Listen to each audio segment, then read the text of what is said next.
Hello students, welcome to the PNT coaching classes learn easily and smartly. तो आज हम पढ़ने वाले हैं control and coordination in animals. तो देखिए, पिछले वीडियो में हमने डिस्कस किए थे कंट्रोल एंड कोऑर्डिनेशन क्या होता है, और हमने वहाँ पे डिस्कस किए थे ये कंट्रोल एंड कोऑर्डिनेशन की जो प्रोसेस है ये एनिमल्स और प्लांट्स दोनों में होती है। तो अब हम स्पेसिफिकली पहले एनिमल्स के लिए यहाँ पे बात करेंगे एंड देन आगे आने वाले वीडियोज में हम बात करेंगे कि प्लांट्स में किस तरीके से कंट्रोल एंड कोऑर्डिनेशन होता है। ठीक है, तो बेसिकली अगर एनिमल्स में हम कंट्रोल एंड कोऑर्डिनेशन की बात करते हैं तो ये दो तरीकों से होता है। एक होता है नर्वस सिस्टम, जिसमें हम न्यूरॉन्स के जरिए जो है बॉडी कंट्रोल होती है एंड कोऑर्डिनेट होती है, और दूसरा होता है एंडोक्राइन सिस्टम, जिसमें हार्मोन्स यानी कि एक तरह का केमिकल होता है, उसके जरिए बॉडी में जो है कंट्रोल एंड कोऑर्डिनेशन होता है। तो फिलहाल आज की इस वीडियो में हमारा फोकस होगा सिर्फ और सिर्फ नर्वस सिस्टम पे। तो चलिए इन डिटेल में समझते हैं क्या होता है ये नर्वस सिस्टम। तो बेसिकली नर्वस सिस्टम क्या होता है, ये एक ऑर्गन सिस्टम है, हमारे बॉडी के जो पार्ट्स होते हैं उसका एक सिस्टम है। ठीक है, और जनरली ये प्रेजेंट होता है एनिमल्स में। यहाँ पे एनिमल्स का मतलब सिर्फ जानवरों से नहीं है, हम ह्यूमन बींग्स, इंसान भी एक तरह के एनिमल्स ही हैं। तो ये बेसिकली एनिमल्स, ह्यूमन बींग्स, इंसानों सबके लिए है। ठीक है, तो एनिमल्स के अंदर जो प्रेजेंट होते हैं ऑर्गन सिस्टम, बहुत सारे बॉडी के पार्ट्स, ठीक है, जिसके जरिए हम हमारे बॉडी में जो बहुत सारी अलग अलग एक्टिविटीज होती है, जो बहुत सारे काम करते हैं, उसको कंट्रोल एंड कोऑर्डिनेट कर पाते हैं। ठीक है, तो नर्वस सिस्टम यही है। बेसिकली इसको इस तरीके से बोल सकते हैं कि ऑर्गन सिस्टम है जो कि एनिमल्स के बॉडी के अंदर प्रेजेंट होता है, जिससे कि उन इंसान या एनिमल्स के बॉडी के अंदर जो भी अलग अलग एक्टिविटीज हो रही है उसको कंट्रोल करने का एंड कोऑर्डिनेट करने का जो सिस्टम है उसको बोलते हैं नर्वस सिस्टम। अब बात आती है कि नर्वस सिस्टम बनता कैसे है, किस तरीके से कंप्राइज होता है। कंप्राइज करना मतलब कैसे ये बना हुआ होता है। तो तीन चीजों से मिलकर बना होता है। एक होता है ब्रेन, ओके, आप देख रहे हैं, ये आपको डायग्राम में दिख रहा है, ये ब्रेन है। देन उसके बाद स्पाइनल कॉर्ड। अब यहाँ पे कई बच्चे कंफ्यूज होते हैं, स्पाइनल कॉर्ड जो है वो बैकबोन होता है, रीढ़ की हड्डी होती है। बिल्कुल गलत है, कभी भी याद रखना है स्पाइनल कॉर्ड अलग होता है, रीढ़ की हड्डी अलग होती है। ये जो आपको ब्रेन से अटैच ये रेड कलर का जो एक नर्व दिख रही है ना, इसी को हम बोलते हैं स्पाइनल कॉर्ड। बैकबोन अलग होती है, वो इस तरीके से जो बॉडी के अंदर इस तरीके से एक बैकबोन होती है, वो अलग चीज हो जाती है। ठीक है, बैकबोन के अंदर जो है वो स्पाइनल कॉर्ड होती है। तो जो स्पाइनल कॉर्ड होती है ब्रेन से अटैच होती है, और ब्रेन से अटैच होती है नीचे आती है, तो ये बैकबोन के अंदर जो है बेसिकली वो होती है। तो ये जो स्पाइनल कॉर्ड होती है वो ब्रेन से अटैच होती है और नीचे आती है, और ये बेसिकली नीचे जाकर के ये बैकबोन के अंदर भी होती है। ठीक है, इतना क्लियर है। तो बैकबोन और स्पाइनल कॉर्ड अलग होता है। वापस आते हैं नर्वस सिस्टम पे। तो नर्वस सिस्टम बना होता है तीन चीजों से मिलकर के। एक होता है ब्रेन, ओके, आपने देख लिए, देन स्पाइनल कॉर्ड, एंड उसके अलावा ह्यूज यानी कि बहुत बड़ा नेटवर्क होता है, जाला होता है किसका, नर्व्स का। ये आप देख रहे हैं, ये पूरे बॉडी के अंदर ये नर्व्स फैली हुई है। तो ये जो बहुत सारी नर्व्स है, इस तरीके से पूरा सिस्टम मिलकर के क्या बनता है, ये पूरा सिस्टम जो मिलकर बनता है ये होता है नर्वस सिस्टम। ओके, इतना क्लियर है। और वही लिखा हुआ है, ये जो ह्यूज यानी बहुत बड़ा जो नेटवर्क यानी जाला होता है नर्व्स का, ये स्प्रेड होता है, फैला हुआ होता है थ्रू आउट द बॉडी, यानी पूरी बॉडी के अंदर, थ्रू आउट यानी कि पूरी। तो पूरी बॉडी के अंदर जो नर्व्स का जो जाल है, जो नेटवर्क है, ये बिछा हुआ होता है। तो एक चीज आपको यहाँ पे समझ में आ गई होगी कि ये जो नर्वस सिस्टम होता है ये ब्रेन, स्पाइनल कॉर्ड और नर्व से मिलकर के बना होता है, तीन चीजों से मिलकर के बना हुआ होता है। तो एक और चीज आपको जो पता होना चाहिए, अगर किसी भी एनिमल्स की अगर हम बात कर रहे हैं तो उसके अंदर कंट्रोल एंड कोऑर्डिनेशन जो होता है वो सिर्फ और सिर्फ इसलिए हो पाता है बिकॉज उस इंसान के अंदर नर्वस टिश्यूज होते हैं और मस्कुलर टिश्यूज यानी कि मसल्स प्रेजेंट होते हैं। तो नर्वस टिश्यू और मस्कुलर टिश्यू, जो मसल्स वाली टिश्यूज होती है, यही रिस्पॉन्सिबल होती है कि इंसान के या एनिमल्स के बॉडी के अंदर कंट्रोल एंड कोऑर्डिनेशन हो पाता है। अगर ये नर्व्स नहीं हो तो हम कंट्रोल कर ही नहीं पाएंगे हमारी बॉडी को। ओके, क्लियर है। तो अब बात आती है कि नर्व्स और ये टिश्यूज मिलकर के कैसे कंट्रोल एंड कोऑर्डिनेट करते हैं एनिमल की बॉडी को।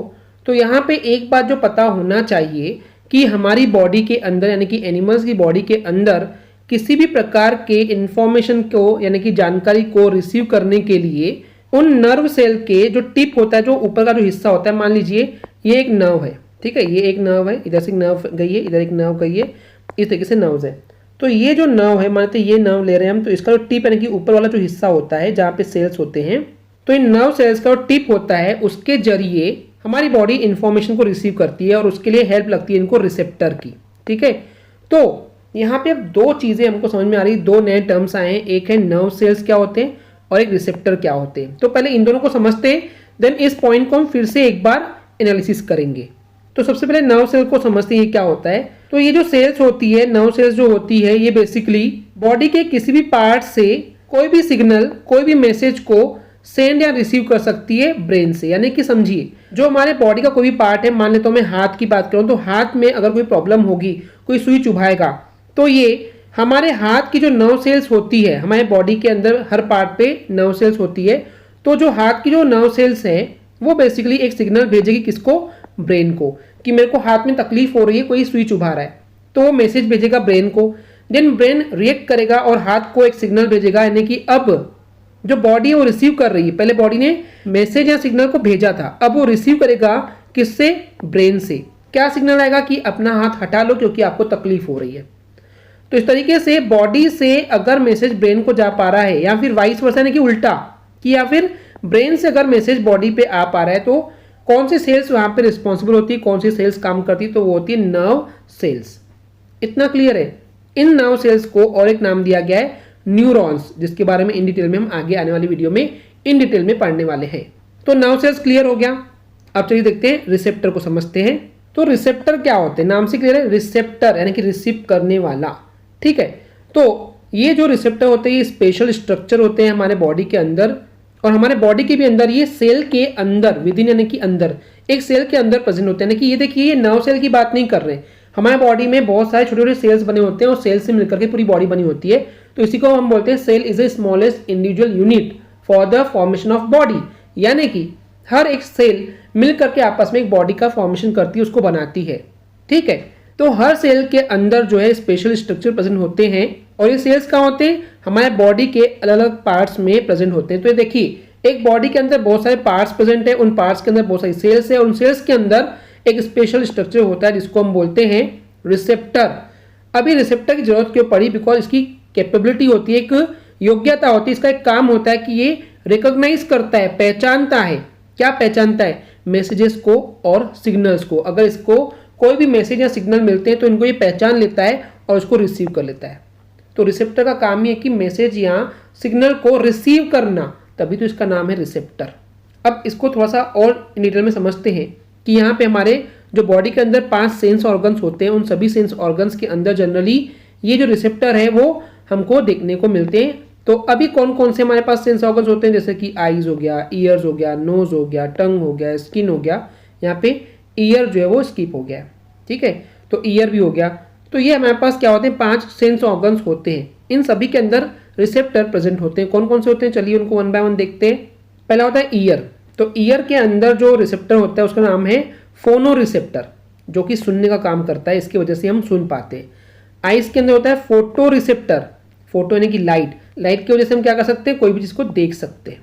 ओके, स्किन के अंदर कौन सा रिसेप्टर होता है, थर्मो रिसेप्टर, जिसकी वजह से हम कोई भी चीज को टच करते हैं तो हम बता सकते हैं कि वो कोल्ड है या फिर हॉट है। ओके, देन नोज के अंदर होता है ऑल्फैक्टरी रिसेप्टर, ऑल्फैक्टरी यानी कि सूंघने की क्षमता, यानी कि स्मेल, इसी वजह से हम कर पाते हैं। टंग, टंग यानी जीभ, जीभ के अंदर होता है गस्टेटरी रिसेप्टर, जिसकी वजह से हम कोई भी चीज का टेस्ट पता कर सकते हैं।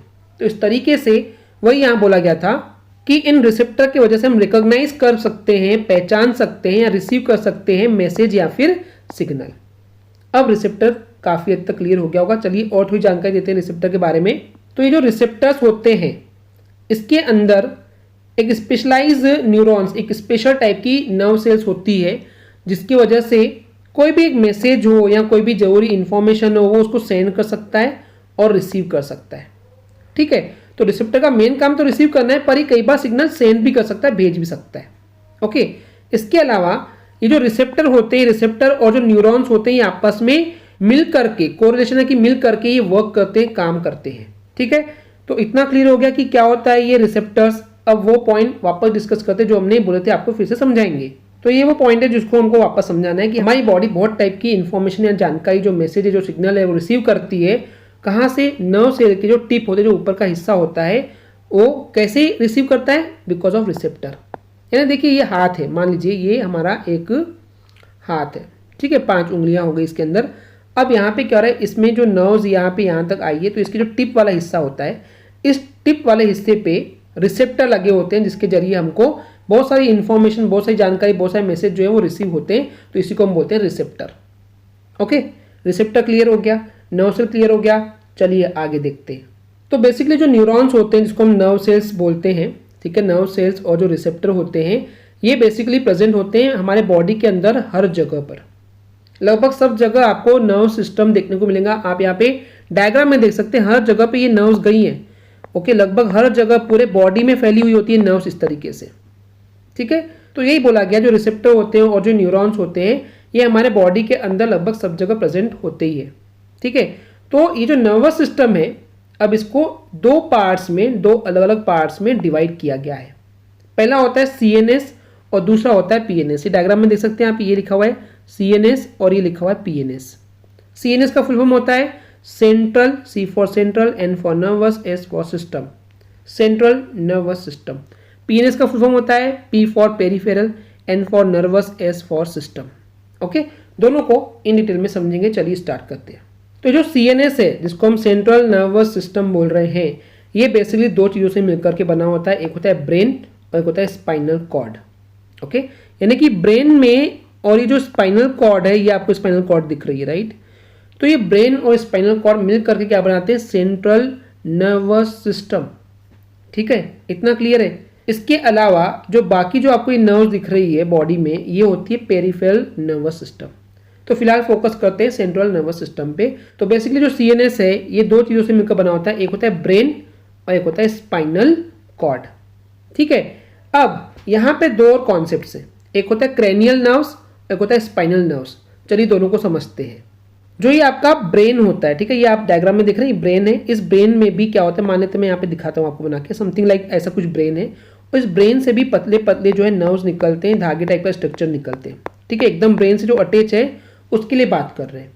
तो जो नर्व्स निकलती हुई दिखती है, अराइज होती है ब्रेन से, उसको हम बोलते हैं क्रेनियल नर्व्स। ठीक है, इसके अलावा ऐसी नर्व्स जो कि स्पाइनल कॉर्ड से निकलती है उसको हम बोलते हैं स्पाइनल नर्व्स। अगर आप यहाँ पे ध्यान से देखेंगे तो ये देखिए छोटे छोटे धागे निकले हुए, राइट। धागे इन द सेंस नर्व्स निकली हुई है इस स्पाइनल कॉर्ड से, तो इसको बोलते हैं स्पाइनल नर्व्स। ठीक है, ये बाकी जो निकल रही है ये तो पेरिफेरल है, पर एकदम छोटी छोटी जो चिपकी हुई है इससे एकदम, ठीक है, इसको हम क्या बोलते हैं, इसको बोलते हैं स्पाइनल नर्व्स। अब बात करते हैं पीएनएस की। तो जैसे कि अभी मैंने बताया था कि इनसे भी बहुत सारी नर्व्स निकलती है। ठीक है, आप देख ही रहे हैं। तो बेसिकली हम ये बोल सकते हैं क्या, कि जो भी ऐसी नर्व्स जो कि सीएनएस यानी कि सेंट्रल नर्वस सिस्टम से अराइज होती है, निकलती है, उसको हम क्या बोलते हैं, पीएनएस यानी कि पेरिफेरल नर्वस सिस्टम। तो इस तरीके से जो स्पाइनल कॉर्ड से जो ये हमको दिख रही है बहुत सारी नर्व्स निकली हुई है, तो इन्हीं को हम बोलते हैं peripheral. Okay, peripheral nervous system. इतना क्लियर है। तो ये जो है ये हमारी बॉडी के अंदर लगभग हर जगह पर प्रेजेंट होती है PNS, peripheral nervous system. CNS present नहीं हो सकती बिकॉज ये जुड़ी होती है सिर्फ और सिर्फ ब्रेन से और स्पाइनल कॉर्ड से। तो ये पूरे जगह पे पूरी बॉडी में प्रेजेंट नहीं हो सकती, बट पूरे बॉडी के अंदर प्रेजेंट क्या हो सकता है, PNS, that is a peripheral nervous system. तो ये जो पीएनएस होता है जो कि पेरिफेरल नर्वस सिस्टम है, ये बना हुआ होता है उन नर्व से जो कि या तो सोमेटिक हो सकती है या फिर ऑटोनोमिक हो सकती है। अब यहाँ पे दो नए टर्म आ गए, somatic and the autonomic. Okay, यानी कि पहले ही समझो कि जो पीएनएस है ये दो टाइप के नर्व से मिलकर बना होता है, सोमेटिक एंड द ऑटोनोमिक। अभी सोमेटिक क्या है, ऑटोनोमिक क्या है, चलिए इनको समझते हैं। तो पहले सोमेटिक नर्व्स को समझते हैं। ठीक है, तो हमारे बॉडी के अंदर ऐसे नर्व्स प्रेजेंट होते हैं जो कि कंट्रोल करते हैं वॉलेंट्री एक्शंस को। ओके, वॉलेंट्री एक्शंस क्या होते हैं, वॉलेंट्री एक्शन ऐसी एक्शन होती है जिनको हम कंट्रोल कर सकते हैं अपने हिसाब से, जैसे कि वॉक करना, चलना है, मूव करना है, एक जगह से दूसरी जगह हटना है, टॉक करना है, किसी से बात करना है। तो बात करना, चलना, हिलना, फिरना, ये हम अपने हिसाब से कंट्रोल कर सकते हैं। हमारा मन होगा तो चलेंगे, नहीं होगा तो नहीं चलेंगे। इनको बोलते हैं वॉलेंट्री एक्शन, जो कि हम कंट्रोल कर सकते हैं। तो अगर हमारे बॉडी के अंदर ऐसी एक्शन को हम कंट्रोल कर पा रहे हैं, तो उनको कंट्रोल करने के लिए जो हमारे बॉडी के अंदर नर्व्स होती है उनको हम बोलते हैं सोमैटिक नर्व्स, जिनको हम कंट्रोल कर सकते हैं। लेकिन ऑटोनोमिक नर्व्स, नाम से कह रहे ऑटोमेटिकली वो होंगी। जैसे कि आपके दिल की धड़कन को आप रोक नहीं सकते, वो धड़केगा ही। ठीक है, आप सांस लेना रोक नहीं सकते हो, वो सांस खुद ही लेगी, खुद ही छोड़ेगा, लंग्स का काम है। ओके, तो लंग्स में भी बहुत सारे नर्व्स होते हैं कि हमारे बॉडी के अंदर बहुत सारी इनवॉलेंट्री एक्शन होती है जिनको हम कंट्रोल करते हैं। तो उनके लिए जो नर्व्स होती हैं उसको हम बोलते हैं ऑटोनोमिक नर्व्स। अब ये इनवॉलेंट्री एक्शन को थोड़ा सा डिफाइन कर लेते हैं कि ऐसी एक्शन जिसको हम कंट्रोल नहीं कर सकते हमारी बॉडी के अंदर, उसको हम बोलते हैं इनवॉलेंट्री एक्शन। जैसे कि डाइजेशन, खाने के पचने को आप रोक नहीं सकते, आपने खाना डाला, उसके अंदर जाके खुद ही पचेगा। ट्रांसपोर्टेशन, ब्लड का सर्कुलेशन हो रहा है, खुद ही हो रहा है, आप उसको कंट्रोल नहीं कर सकते। तो ऐसी चीज़ों को जो आप कंट्रोल नहीं कर सकते हो, उसके जो नर्व्स होती हैं उसको बोलते हैं ऑटोनोमिक नर्व्स। चैप्टर का नाम ही है ना, कंट्रोल एंड कोऑर्डिनेशन। तो कंट्रोल कैसे हो रहा है, तो अगर ऐसी चीज़ें जो खुद ही हो रही है उनको कंट्रोल करने के लिए कौन से नर्व्स होते हैं, तो ऑटोनॉमिक नर्व्स होते हैं। इतना क्लियर है? चलिए आगे देखते हैं। तो ये जो नर्व्स होती है ये दो टाइप की होती है हमारे बॉडी के अंदर, एक होता है सिंपैथेटिक, दूसरा होता है पैरासिम्पैथेटिक। ठीक है, तो दो टाइप की ऑटोनॉमिक नर्व्स होती है, एक सिंपैथेटिक और एक पैरासिम्पैथेटिक। चलिए दोनों को वन बाय वन समझते हैं। सिंपैथेटिक नर्व्स क्या होती है? तो ये जो नर्व्स होती है सिंपैथेटिक नर्व्स, ये हमारे बॉडी के अंदर तब अराउज होती है, तब जागती है, तब एक्टिव होती है जब हमारे बॉडी में बहुत सारी एनर्जी का एक्सपेंड होने की खर्च हो।